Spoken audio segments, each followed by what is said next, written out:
قد قال الله الحكيم في الحكيم بسم الله الرحمن الرحيم يا أيها الذين آمنوا كتب عليكم الصيام كما كتب على الذين من قبلكم لعلكم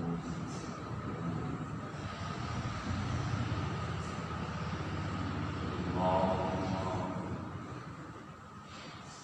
زين فيه بالستر والعفاف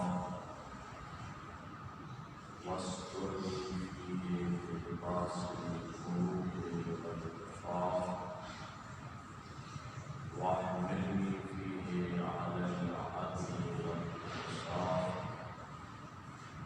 وآمني فيه من كل ما أخاف باسمتك يا اسمة الخالقين اللہ رب العزت کی بارگاہ میں دعا اور خدا ہے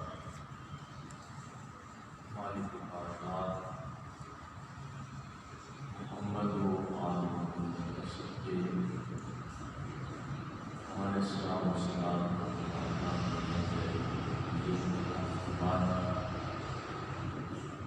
پروردگار عالم ماہ مبارک رمضان کے لیے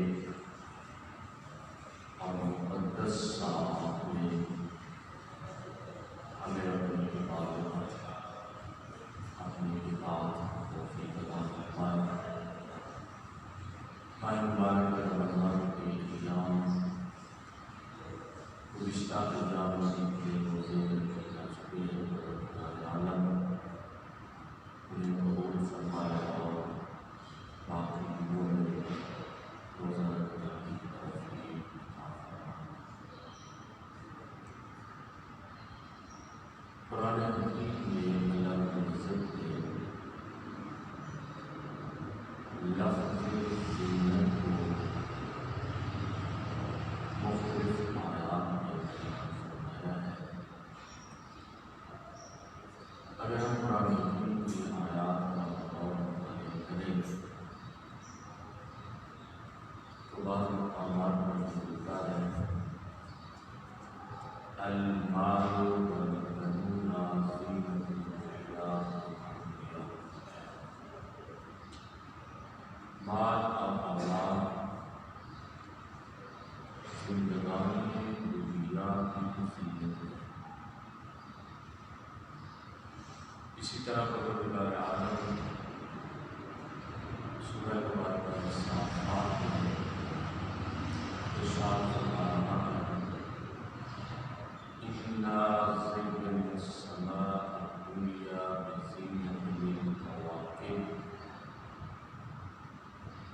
سورہ مبارکہ ہجر کی 16ویں آیت مجیدہ میں ارشاد العزت ہے وَلَقَدْ جَعَلْنَا فِي السَّمَاءِ بُرُوجًا وَزَيَّنَّاهَا لِلنَّاظِرِينَ۔ اور پھر پروردگار عالم نے ایک اور آیت مجیدہ میں لفظ زینت کو بیان کرتے ہوئے ارشاد فرمایا وَلَقَدْ زَيَّنَّا السَّمَاءَ الدُّنْيَا بِمَصَابِيحَ۔ ہم نے آسمان دنیا کو چراغوں کے ذریعے مزین فرمایا۔ اور پھر سورہ مبارکہ حدید میں ارشاد العزت ہے اعلموا انما الحیاۃ الدنیا لعب ولهو وزینۃ وتفاخر بینکم۔ یعنی پروردگار عالم نے اس چیزیں خلق فرمائی ہیں، وہ زمین ہو یا آسمان، ستارے ہو یا کواکب، بروج ہو یا مصابیح، اللہ رب العزت نے ان سب کو اس کائنات کے لیے زینت بنایا ہے اور ان کے ذریعے اللہ رب العزت نے اس کائنات کو مطلب کہ خالق کائنات نے سورہ مبارکہ کہف میں مزید ارشاد فرمایا اِنَّا جَعَلْنَا مَا عَلَى الْأَرْضِ زِينَةً لَهَا، جو کچھ بھی روئے زمین پر ہے ہم نے اسے زمین کے لیے باعث زینت بنا دیا، اس کے ذریعے زمین کو مزین فرمایا۔ ساری چیزیں اس زمین و آسمان کو زینت بخشنے والی ہیں۔ جو کچھ بھی زمین و آسمان میں ہے وہ اس کائنات کو زینت بخشنے والی چیزوں میں سے، اور یہ پوری کائنات اللہ رب العزت کی مظہر ہے۔ پروردگار عالم صفات والا سے متصف ہے۔ اللہ رب العزت خالق ہے، رازق ہے، یہ پوری کائنات اس کی خالقیت کا مظہر۔ جو کچھ کائنات میں ہمیں مل رہا ہے اللہ وہ رزق عطا فرما رہا ہے، یہ بھی پروردگار عالم نے ہمیں عطا فرمایا، اور اس کی رزاقیت کا یہ مظہر ہے۔ یہ انسان اس پوری کائنات میں اللہ کی تخلیق کا شاہکار ہے۔ اللہ رب العزت نے اپنی تخلیق کا شاہکار حضرت انسان کو بنایا، اور انسان کے ذریعے اللہ رب العزت نے اس کائنات کو زینت بخشی۔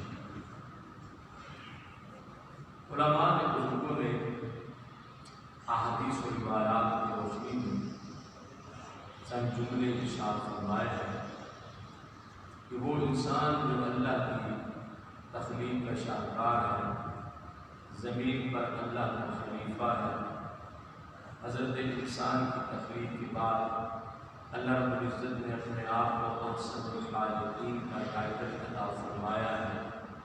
وہ انسان جسے اللہ رب العزت نے مسجود ملائکہ بنایا ہے، وہ انسان جسے اللہ نے زمین پر اپنا خلیفہ بنا کر اس کے ساتھ پہ تاج خلافت اللہ رب العزت نے سجایا ہے، اسی انسان کے بارے میں یہ بیان کیا گیا ہے کہ حضرت انسان کائنات کی زینت ہے۔ چند جملے ہیں، اگر ان کی طرف توجہ فرمائیں مطلب اور اچھی طرح سے، اور یہ بحث اور اچھے طریقے سے واضح ہو جائے گی کہ کائنات کی زینت انسان کی زینت ایمان ہے، ایمان کی زینت شیعت یعنی اہل بیت کے دروازے پر آ جانے سے ہی ایمان کو زینت ملتی ہے۔ تو کائنات کی زینت انسان کی زینت اسلام، اور اسلام کی زینت ایمان، ایمان کی زینت شیعت کی زینت عبادت کی زینت نماز، اور روایات کی روشنی میں نماز کی زینت سجدہ ہے۔ اور سجدہ ایک ایسی کیفیت کا نام ہے کہ جس میں انسان اللہ کے بہت قریب ہوتا ہے۔ اس قرب و بعد سے مراد کوئی زمان و مکان کا قرب و بعد نہیں ہے، بلکہ انسان معنوی اعتبار سے، روحانی طور پر حضرت انسان اللہ رب العزت کے قریب ہوتا ہے۔ یہی وجہ ہے کہ جب عبداللہ ابن ہلال صادق آل محمد علیہ السلام کی خدمت میں حاضر ہوئے، آ کر غربت و فقر اور ناداری کی امام کی بارگاہ میں شکایت کی، میرے مولا آقا کثیر الایام رزق و روزی پورا نہیں ہوتا۔ امام نے فرمایا دعا مانگو اللہ سے سوال کرو پروردگار عالم مجھے رزق عطا فرمائے. کہتا ہے مولا میں اللہ سے سوال کرتا ہوں، درخواست رزق کرتا ہوں، بارگاہ رب العزت سے رزق کی وسعت کی درخواست کرتا ہوں، مانگتا ہوں. امام نے فرمایا جیسے میں فرما رہا ہوں ویسے مانگو. امام نے سبق دیا. امام نے فرمایا سجدے میں گرو، جبین نیاز جھکا کر اللہ رب العزت سے سوال کرو، مانگو. پھر امام نے اس سجدے میں دعا مانگنے کا فلسفہ کیفیت بیان فرمائی. فرمایا فَإِنَّ أَقْرَبَ مَا يَكُونُ إِلَى فَإِنَّ أَقْرَبَ مَا يَكُونُ الْعَبْدُ إِلَى اللَّهِ وَهُوَ سَاجِدٌ. امام نے فرمایا سجدہ ہی وہ کیفیت ہے کہ جس میں انسان، جس میں آپ اپنے معبود کے بہت قریب ہوتا ہے. سجدہ یہ انسان کی زینت ہے. یعنی وہ انسان جو پوری کائنات کے لیے اللہ نے زینت بنایا، اس انسان کے لیے اللہ رب العزت نے سجدہ اور عبادت کو زینت بنایا. لہذا آج کے دن ملتجی دعا کرنے والا، التجا کرنے والا بارگاہ رب العزت میں اس انداز میں التجا کرتا ہے، اللہم زینی فیہ بالستر والعفاف. اے معبود آج کے دن مجھے پردے اور پاک دامنی سے زینت دے. پھر التجا کرتا ہے وَاسْتُرْنِي فِيهِ بِلِبَاسِ الْقُنُوطِ وَالْکَفَاف. اس میں مجھے سیر چشمی اور خودداری کے لباس سے ڈھانپ لے. وَآمِنِّي فِيهِ مِنْ كُلِّ مَا أَخَافُ بِعِصْمَتِكَ يَا عِصْمَةَ الْخَائِفِينَ. اس میں مجھ کو عدل فرما اور اس میں مجھے اپنی پناہ کے ساتھ ان چیزوں سے امن دے جن سے ڈرتا ہوں. اے ڈرنے والوں کی پناہ. عجیب ہے دعا کا لہن اور انداز. یعنی وہ انسان جو ساری کائنات کی زینت ہے، آج دست نیاز دراز کر کے دامن مراد پھیلا کر ماہ مبارک رمضان کے 12ویں دن یہ دعا مانگ رہا ہے پروردگار عالم مجھے دوسروں کے عیبوں پر پردہ ڈالنے اور عفت اور پاک دامنی جیسی صفت سے متصف فرما. پروردگار عالم خالق ہے، رازق ہے. اور پھر اللہ کے اوصاف میں سے ایک وصف یہ ہے کہ پروردگار عالم ستار العیوب ہے. اور یہ جملہ کہتے ہیں مجھے کوئی جھجک محسوس نہیں ہوگی کہ یہ جو ہم زندگی گزارتے ہیں اور ایک دوسرے کا احترام کرتے ہیں، یہ سب کچھ اللہ کی ستاریت کی وجہ سے. اس نے ہمارے عیبوں پر پردہ ڈال دیا.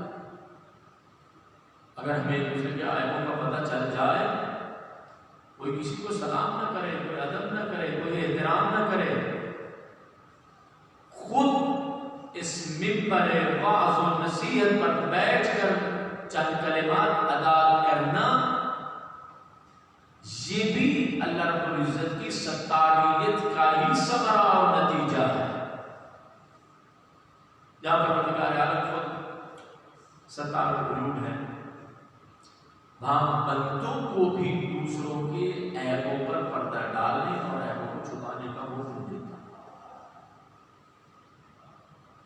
دعا کا ایک حصہ یا من اظہر الجمیل و ستر الکبیر. اے وہ اللہ جو اچھائیوں کو ظاہر کرتا ہے اور کبھی بدیوں برائیوں پر پردہ ڈال دیتا ہے۔ اس جملے کے ذیل میں یہ لکھا گیا ہے کہ جب کوئی انسان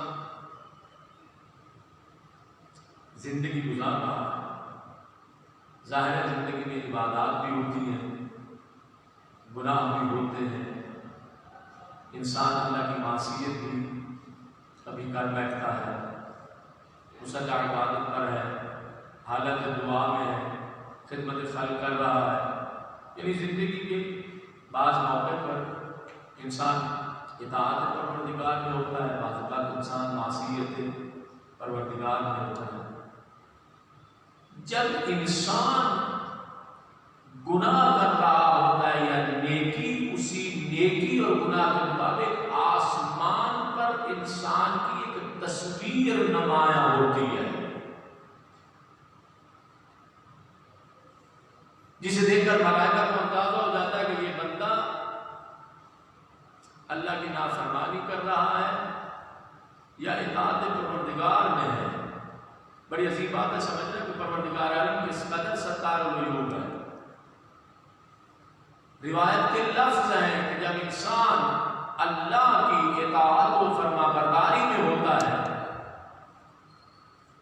اور عرش پر اس کی تصویر، اس کی شبیہ ظاہر ہوتی ہے، پروردگار نے تمام ملائکہ کو اس کا نظارہ کراتا ہے۔ یا من اظہر الجمیل، دیکھو یہ میرا کیسا بندہ ہے جس کے لحظات میری اطاعت اور میری عبادت میں گزر رہے ہیں، اور خدا نخواستہ ہوائے نفس کی پیروی کرتے ہوئے اگر کوئی انسان اللہ کی نافرمانی کرے، اگر کوئی انسان گناہ میں مبتلا ہو جائے، اگر کوئی انسان سرکشی کر بیٹھے، دائرہ عبودیت سے باہر آ جائے، گناہ کر بیٹھے، ظاہر ہے کہ گناہ کے مطابق بھی وہاں انسان کی تصویر، ایک صورت نمایاں ہوتا ہے، ایک تصویر وہاں بھی بنتی ہے۔ اللہ رب العزت اتنا ستار العیوب ہے کہ گناہوں کے نتیجے میں بننے والی صورت پر اللہ پردہ ڈال دیتا ہے تاکہ ملائکہ کو بھی اس کے گناہوں کا پتہ نہ چلے۔ اس لیے بندہ جب اللہ کو ستار العیوب ہے تو بندے کو بھی دعوت دے رہا ہے کہ دوسروں کے عیبوں پر پردہ ڈال دو، لیکن ہمارا مزاج اس کے برعکس ہے، ہماری طباع، ہمارے مزاج اس کے برعکس ہے۔ ہم دوسروں کے عیبوں کو برملا کرنا اور رازوں کو فاش کرنا عیب ہی تصور نہیں کرتے۔ یعنی کہ اللہ رب العزت ظاہر سی بات ہے کہ ہر انسان کے دائیں بائیں اللہ نے دو فرشتے مقرر فرمائے ہیں، کرام کاتبین ہیں، جو گناہوں کو بھی لکھتے ہیں، نیکیوں کو بھی درج کرتے ہیں۔ جی اللہ نے فرشتے مقرر فرمائے ہیں۔ یہ جو ملائکہ اللہ کی طرف سے یہ مقرر ہیں، یہ فرشتے جو اللہ رب العزت کی طرف سے مقرر کیے گئے ہیں، ہر روز ان ملائکہ کو تبدیل کر دیا جاتا ہے۔ کل والے فرشتے آج نہیں ہیں، آج والے آئندہ کل نہیں ہوں گے۔ کیوں؟ یہ اللہ رب العزت کی ستارت ہے، پروردگار عالم اگر یہی آج کے ملائکہ الی یوم القیامہ اگر ہمارے گناہوں کو لکھتے رہے تو ملائکہ کی نظر میں ہماری کوئی آبرو نہیں رہے گی۔ پتہ چل جائے گا یہ کتنا گناہ گار ہے، لیکن اللہ اتنا ستار العیوب ہے کہ ان فرشتوں کو بدل کر بندے کے گناہوں پر اللہ پردہ ڈال دیتا ہے۔ اگر معصیت ہو جائے توبہ کرنی چاہیے، معافی مانگ لینی چاہیے۔ کتنی عظیم ہے یہ حدیث مبارکہ کہ جب وہ تائب بندہ، گناہگار بندہ اللہ رب العزت کی بارگاہ میں حاضر ہوگا، جس نے توبہ کی ہو، پشیمان ہوا ہے، توبہ کر کے بارگاہ رب العزت میں حاضر ہوا ہے، اس تائب شخص کے بارے میں ظاہر قرآن بھی کہہ رہا ہے کہ اس کے اعضاء و جوارح اس کے خلاف گواہی دیں گے، جس زمین پر گناہ کیا وہ زمین گواہی دے گی، یہ ہاتھ، یہ پاؤں، جن کا آج میں حاکم ہوں، کل یہی میرے خلاف گواہی دیں گے۔ لیکن جب یہ تائب بندہ بارگاہ رب العزت میں جائے گا اور یہ سارے گواہ، ان کو کہتے ہیں شاہدان اعمال، یہ سارے گواہ جب گواہی دینے لگیں گے، چونکہ یہ تائب ہے، آواز قدرت آئے گی، زمین خاموش ہو جائے۔ اللہ رب العزت زمین کو حکم دے گا، اعضاء و جوارح کو حکم دے گا، ہاتھ پاؤں کو حکم دے گا، یہ تائب ہے، اس نے توبہ کر لی تھی، لہذا اس کے خلاف گواہی نہ دے۔ تو اللہ رب العزت خود ستار القلوب ہے، اور ہمیں بھی اللہ حکم دیتا ہے کہ دوسروں کے عیبوں پہ پردہ ڈالیں۔ یہی وجہ ہے کہ بندہ بارگاہ رب العزت میں یہ التجا کر رہا ہے، پروردگار عالم آج کے دن مجھے لوگوں کے عیبوں پر پردہ ڈالنے کی صفت سے متصف فرما دے۔ عظیم دعا ہے۔ انسان بارگاہ رب العزت میں التجا کرے کہ لوگوں کے عیبوں پر پردہ ڈالنے والا مجھے بنا۔ سرکار امیر المومنین علی بن ابی طالب علیہ السلام اپنے خطبہ میں ارشاد فرماتے ہیں، یا ایھا الناس، اے لوگوں، طوبی لمن شغلہ عیبہ عن قلوب الناس، میں علی اس بندے کو بشارت دیتا ہوں، خوش بخت ہے وہ انسان جو اپنے عیبوں میں مصروف رہتا ہے، ہر روز بیٹھ کے اپنا محاسبہ کرتا ہے، میرا زبان پر کنٹرول نہیں ہے، میں تہمت لگا دیتا ہوں، میں غیبت کرتا ہوں، میں جھوٹ بول دیتا ہوں، میں لوگوں کو زخم زبان لگاتا ہوں، اپنے عیبوں کے پیچھے رہتا ہے تاکہ ان کی اصلاح کرے۔ فرمایا خوش بخت ہے وہ انسان جو اپنے عیبوں کو تلاش کرتا ہے اور ان کی اصلاح کی کوشش کرتا ہے، یہ چیز اسے دوسروں کے عیبوں کے پیچھے جانے سے روک لیتی ہے۔ ہمارے محلے میں افراد ہوا کرتے تھے، وہ اس انداز میں اس بات کو بیان فرماتے تھے کہ اگر کوئی شخص ہمارے پاس آ جائے، بیٹھ جائے، کسی پر تہمت لگانے لگے، غیبت کرنے لگے، جیسے غیبت کرنا گناہ ہے، سننا بھی گناہ ہے، اور دونوں گناہ کبیرہ ہیں، اگر کرنے لگے تو اس کو ہاتھ باندھ کے اتنا کہہ دو، میں تو پہلے سے ہی دردوں کا مارا ہوا ہوں، بڑا پریشان ہوں، میری اپنی بہت زیادہ مشکلات ہیں، آپ میری مشکلات میں بیٹھ کر اضافہ نہ کریں۔ یہ روکنے کا انداز ہے۔ لہذا انسان کو اپنے عیبوں کی طرف متوجہ ہونا چاہیے، اس سے پہلے کہ انسان دوسروں کے عیبوں کے پیچھے جائے۔ دیکھیں دوستو، یہ کوئی معمولی دعا نہیں ہے کہ پروردگار عالم دوسروں کے عیبوں کی پردہ پوشی کی صفت مجھے عنایت فرما، یہ کوئی معمولی بات نہیں ہے۔ جہاں انسان کے اندر یہ صفت پیدا ہو جاتی ہے کہ انسان دوسروں کے عیبوں کے پیچھے نہیں دیتا، پروردگار عالم بھی اس کے عیبوں پر پردہ ڈالتا ہے، روز قیامت سے رسوا نہیں کرتا۔ اللہ رب العزت اس کی آبرو بچا لیتا ہے۔ اللہ اکبر۔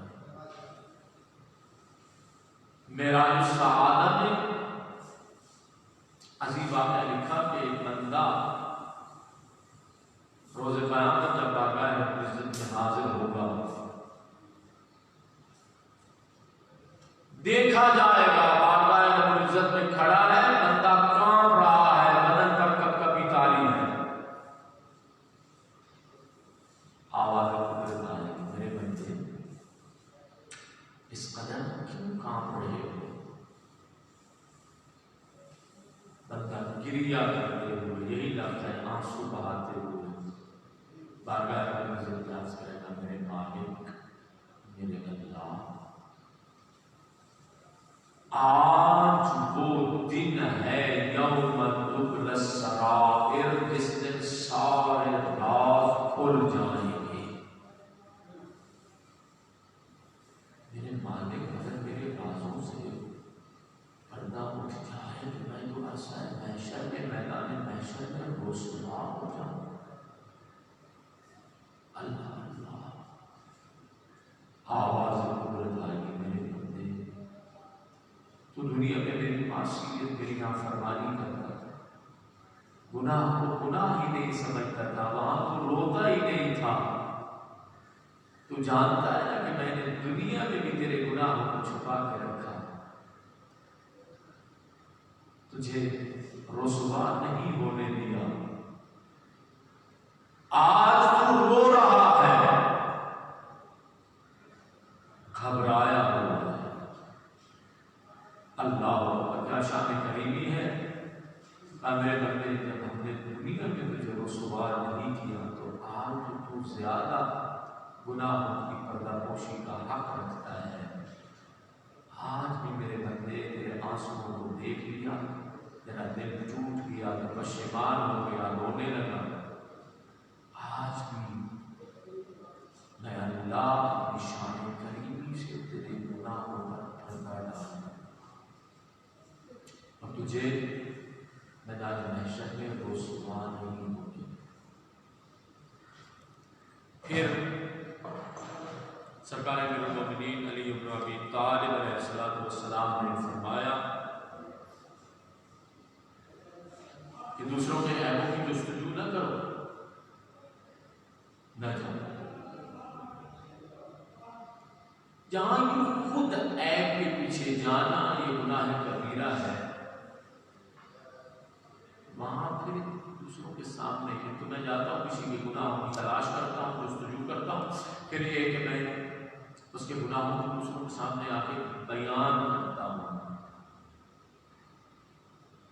ایک تو یہ ہے کہ آپ نے اس کا راز فاش کیا، پردہ پوشی نہیں کی، اور دوسرا ساتھ ساتھ آپ نے غیبت جیسے گناہ کبیرہ کا ارتکاب بھی کیا۔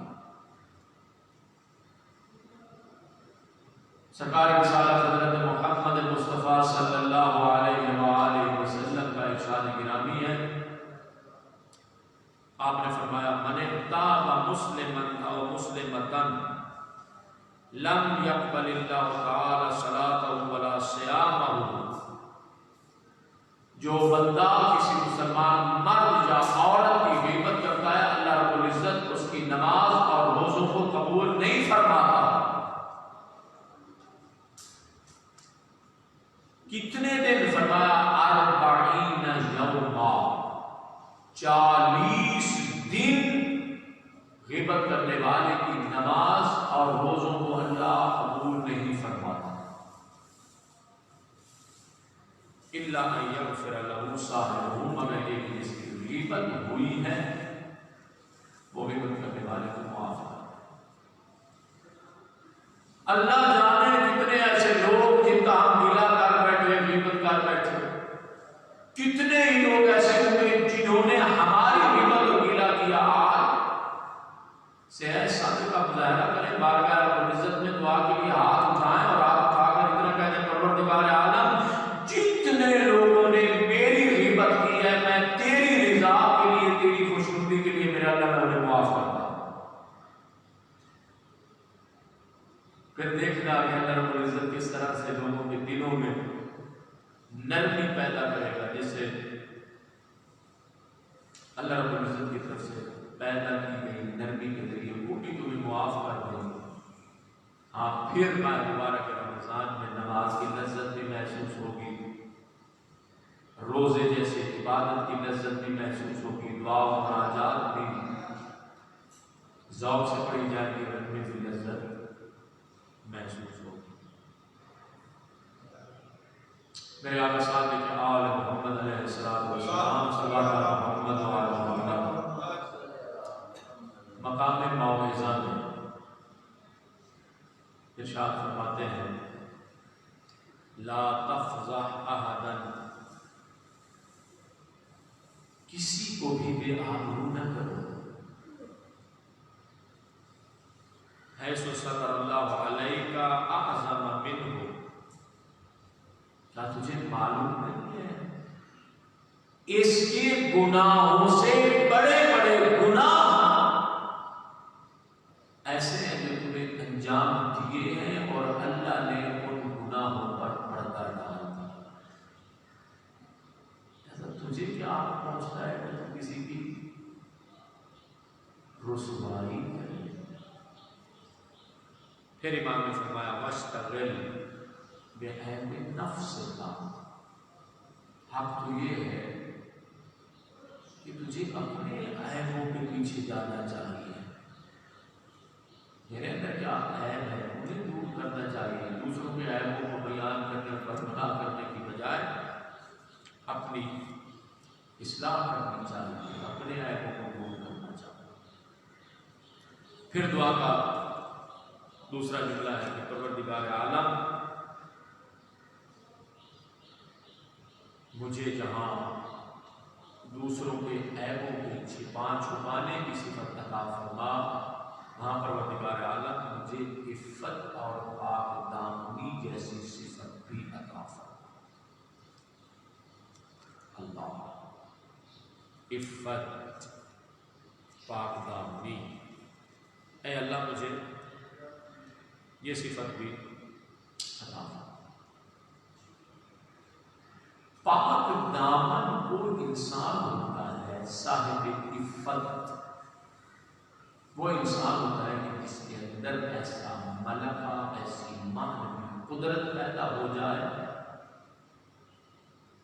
کہ گناہ کا ماحول میسر آنے کے باوجود بھی وہ اللہ کی نافرمانی اور گناہ نہ کرے، ایسے شخص کو پاک دامن کہا۔ کتاب اصول کافی میں واقعہ جناب شیخ کلینی نے بیان فرمایا، بہت سارے علماء نے اپنی اپنی کتابوں میں وہاں سے دیکھ کے تحقیق فرمایا۔ ایک تاجر اپنے اہل و عیال کے ساتھ کشتی پہ سوار ہوا، سفر تجارت کے لیے نکلا، کشتی غرق ہوئی، ایک خاتون ایک تختے پر سوار ہو کر جزیرے تک پہنچی، سب غرق ہو گئے، دنیا سے چلے گئے، یہ ایک خاتون اس خاندان میں سے بچی۔ جب جزیرے پر پہنچی وہاں ایک مرد سے آمنا سامنا ہوا، جب اس نے اس حسین جمیل خاتون کو دیکھا، ظاہر ہے کہ لباس پھٹا ہوا، یہ لفظ لکھے تھے لباس پھٹا ہوا، اس نے جمال ہے، جب اس نے دیکھا تو اس نے اپنا نجس ہاتھ اس خاتون کی طرف بڑھانا چاہا اور اپنے ناپاک عزم اور ارادے کا اظہار کیا۔ یہ شخص دیکھتا ہے کہ اس خاتون کے بدن پر کپکپی تاری ہے، وہ کام نہیں ہے، حیران ہے، کہتا کوئی دیکھنے والا نہیں ہے، اور سوال کرتا ہے تیری یہ کیفیت کیسے پیدا ہو گئی، تو کیوں کام رہی ہے؟ خاتون کہتی ہے کہ میں نے آج تک اللہ کی نافرمانی نہیں کی ہے،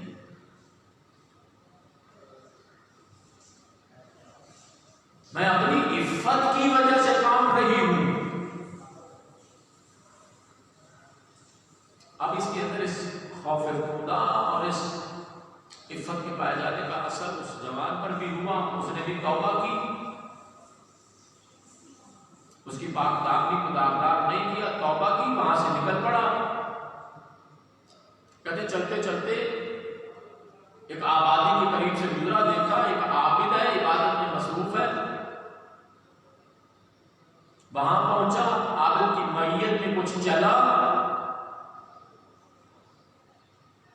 سورج کی گرمی، اس عابد نے کہا کہ دیکھ رہے ہو کس طرح دھوپ ہمیں تکلیف پہنچا رہی ہے، دعا کرتے ہیں، آپ دعا مانگیں پروردگار عالم ہمارے لیے کسی سائبان کا سایہ کا اہتمام کر دیں۔ جوان کہتا ہے میں گناہگار ہوں، خطا کار ہوں، میری تو کوئی ایسی نیکی نہیں ہے کہ میں بارگاہ رب العزت میں ایسی دعا مانگوں۔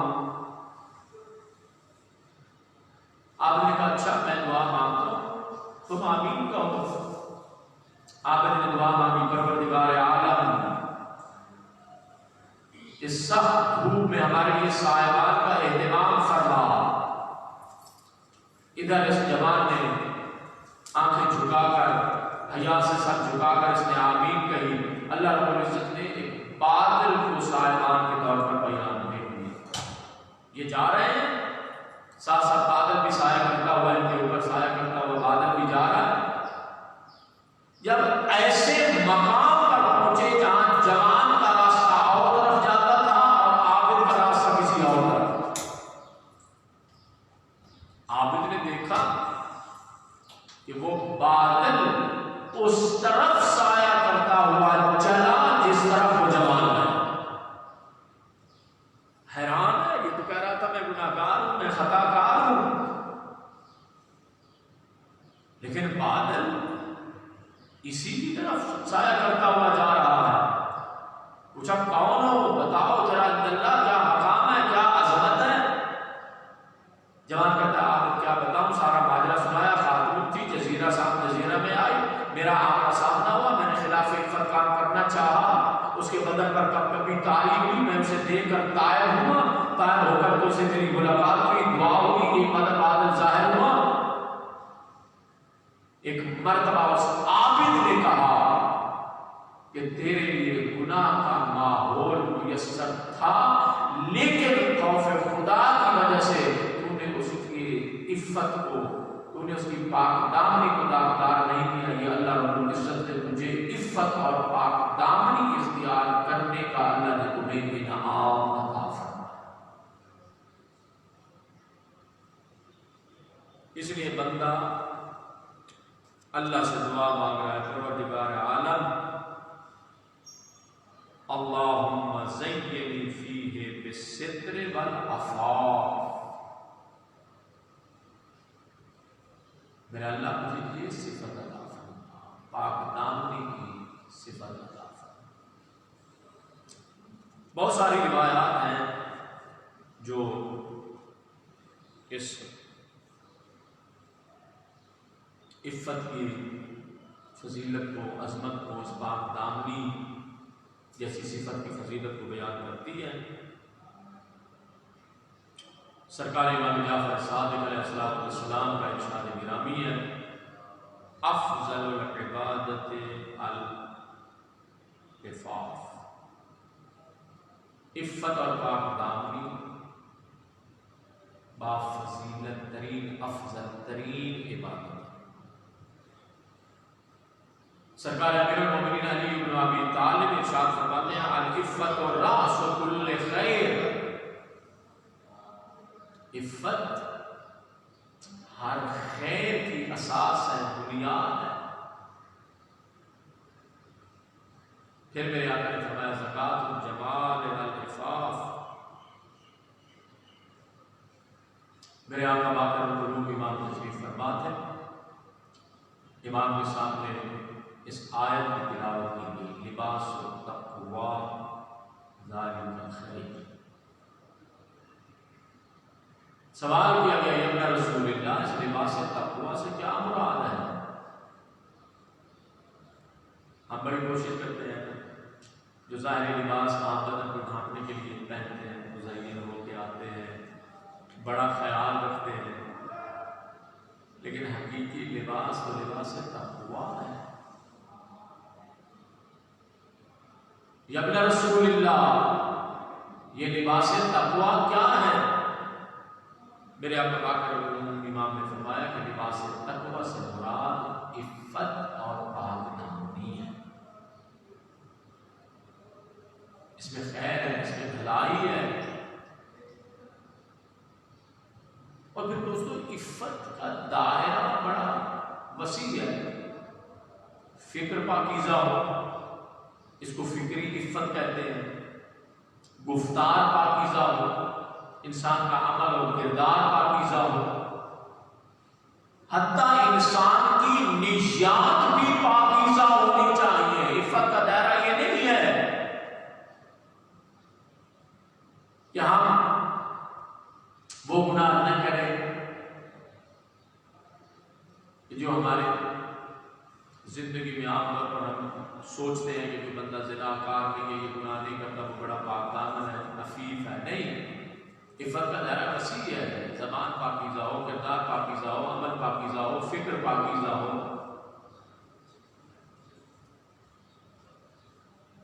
یہ ساری چیزیں اسی عفت کے دائرہ میں آتی ہیں. پھر میرے آقا علی بن ابی طالب نے ارشاد فرمایا من عقل عفا، جو بندہ صاحب عقل ہے وہ پاک دامن ہوتا ہے.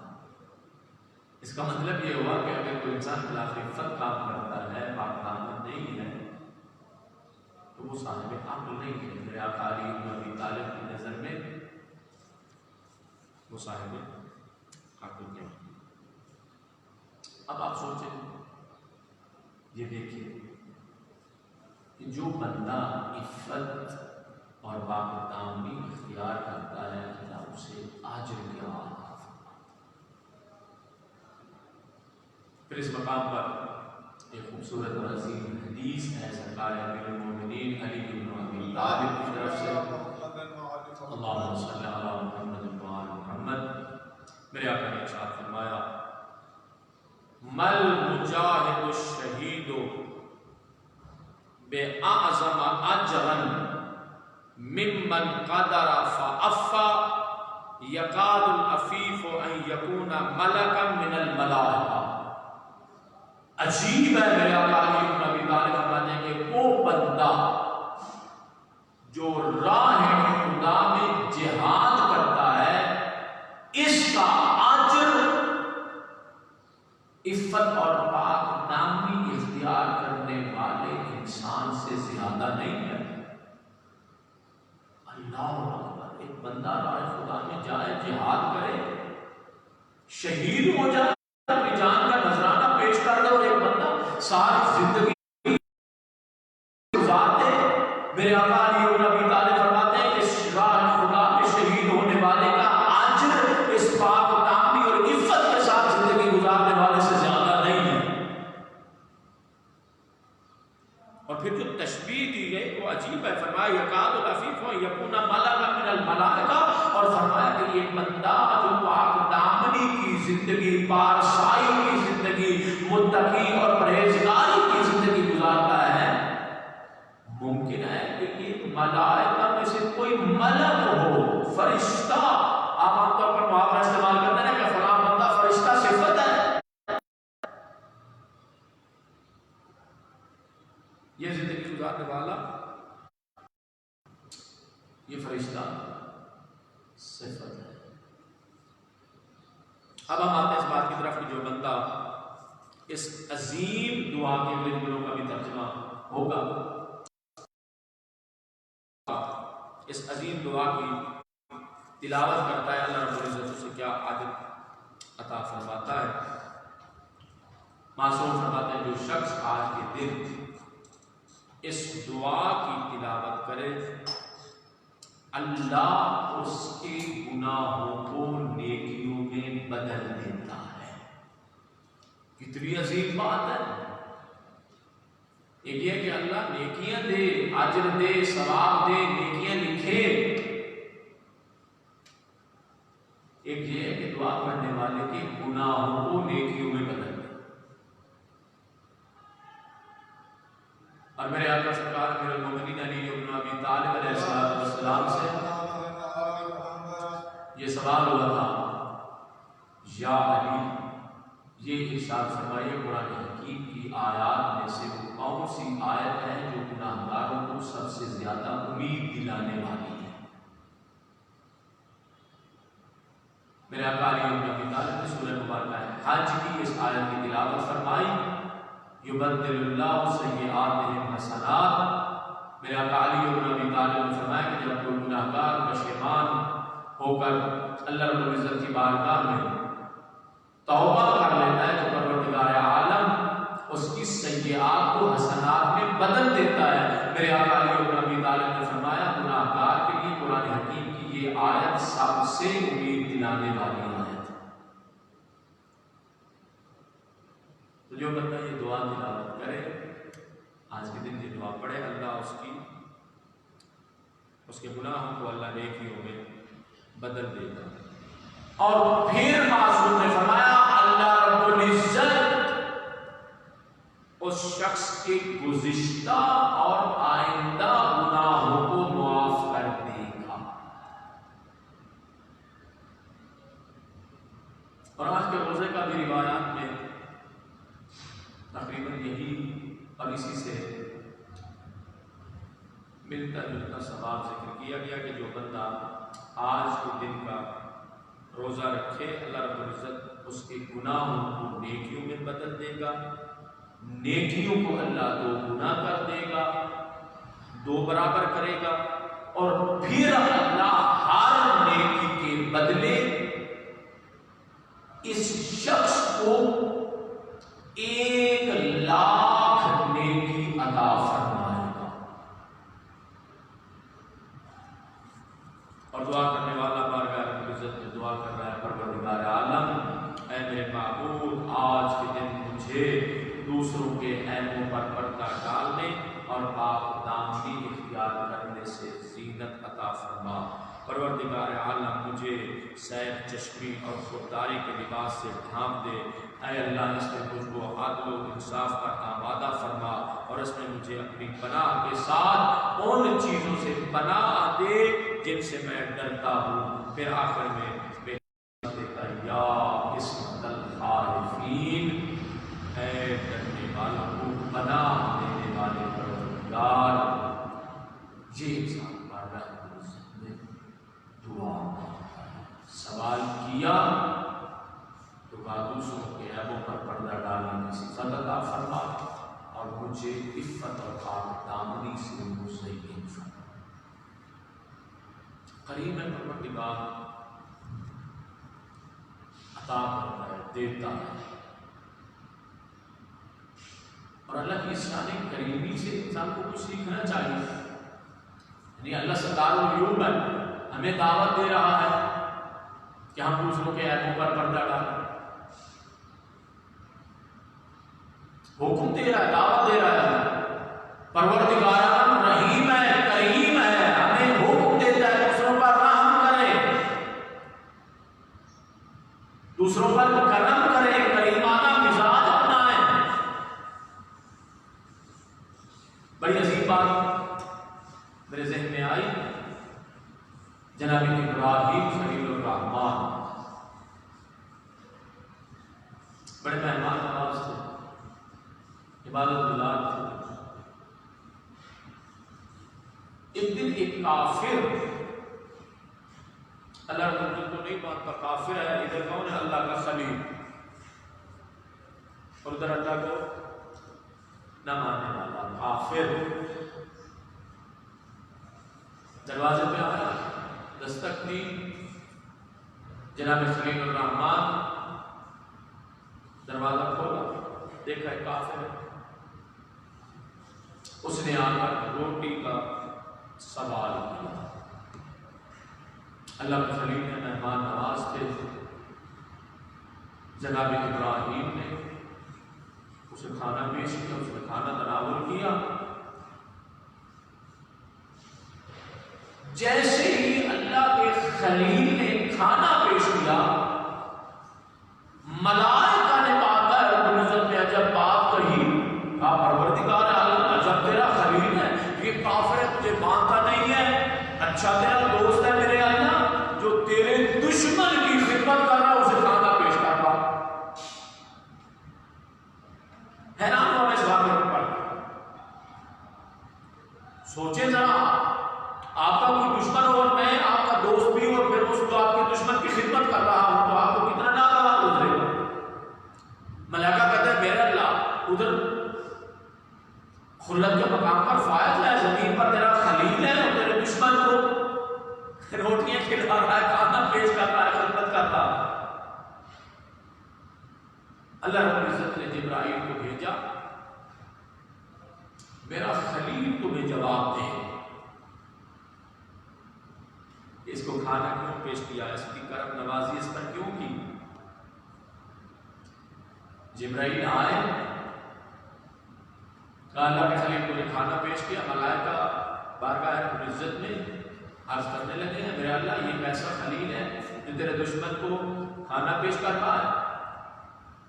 جناب خلیل اور رحمان کا بارگاہ رب العزت میں ملائکہ کی بزم میں جا کر میرا یہ جملہ کہہ دینا، من کا تعلق الکرم، کا میرے اللہ یہ جو میں نے کرم کا مظاہرہ کیا ہے، یہ جو میں نے کرم نوازی کیا ہے، میرے اللہ میں نے اپنی طرف سے نہیں کیا بلکہ کرم کرنا میں نے تیری ذات سے سیکھا ہے۔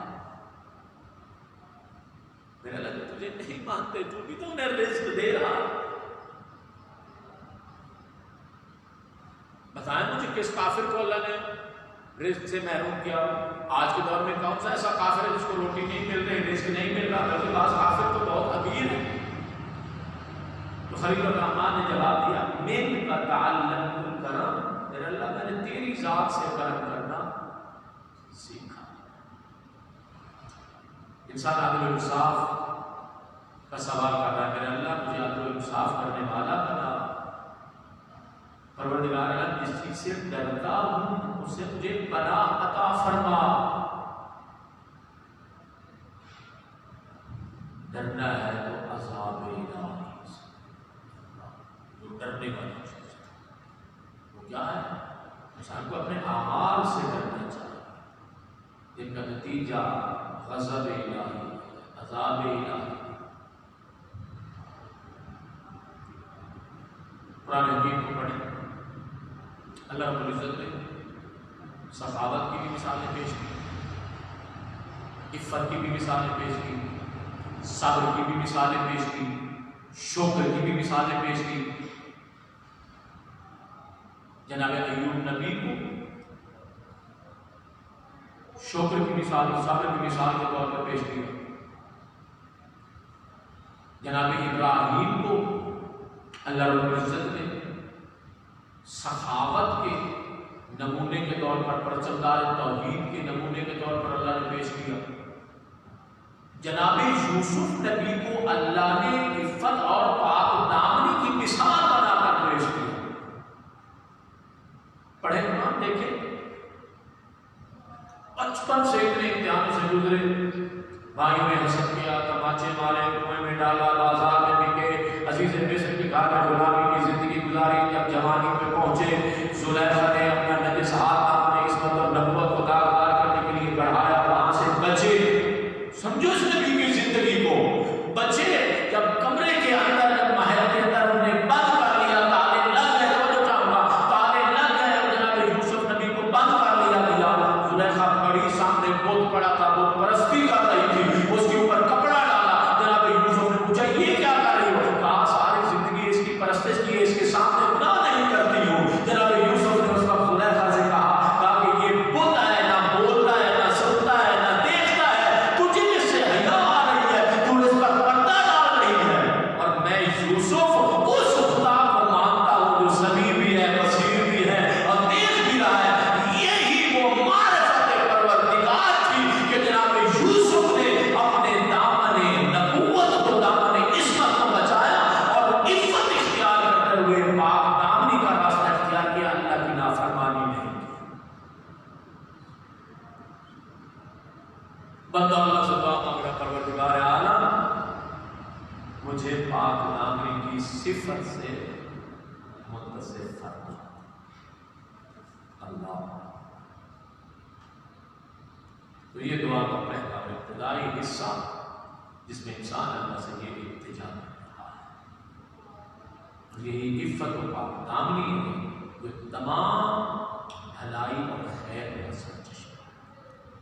اگر انسان کے وجود سے خیر صادر ہے، اگر انسان کا وجود دوسروں کے لیے بھلائی اور خیر کا مرکز بنتا ہے تو اسی عفت و پاک دامنی میں اللہ صلی اللہ علیہ وسلم یا الہ العالمین یا رب العالمین ہمارے لحظات کو اپنی عبادت میں شمار فرما، جو کہا عمل کرنے کی توفیق عطا فرما۔ پروردگار عالم محمد و آل محمد کی عظمت کے واسطے ہمیں ہر وقت ہر لحظہ ہر سانس اپنی اطاعت و فرمانبرداری میں گزارنے کی توفیق عطا فرما، حاضرین کی توفیقات خیر میں اضافہ فرما، محمد و آل محمد کی عظمت کے واسطے پریشان پریشانی کو دور فرما، مقبولین میں قرض ادا فرما، اولاد عطا فرما۔ پروردگار عالم حضرات علمی یقین کی رونقوں کو بحال فرما، حوض علم جامع مختصر کو آباد فرما، حوض علم جامع مختصر کو ترقی نصیب فرما، محمد و آل محمد کی عظمت کا واسطہ علماء اعلام اللہ کرام خیر معاونین، پروردگار عالم کام کرنے والے سب کی توفیقات خیر میں اضافہ فرما، پروردگار عالم ان کلمات ان ساعات میں جو اجر نصیب ہوا، پروردگار عالم یہ اجر و ثواب تمام مرحومین علماء اعلام کے اعمال نامہ میں درج فرما، محمد و آل محمد کی عظمت کا واسطہ حضرت علی ریاست کے وجود میں تعظیم فرما، امام زمانہ کی دعائے خیر ہم سب کے سامنے حال فرما، پھر نبی محمد و آل الطیبین الطاہرین المعصومین، اللہم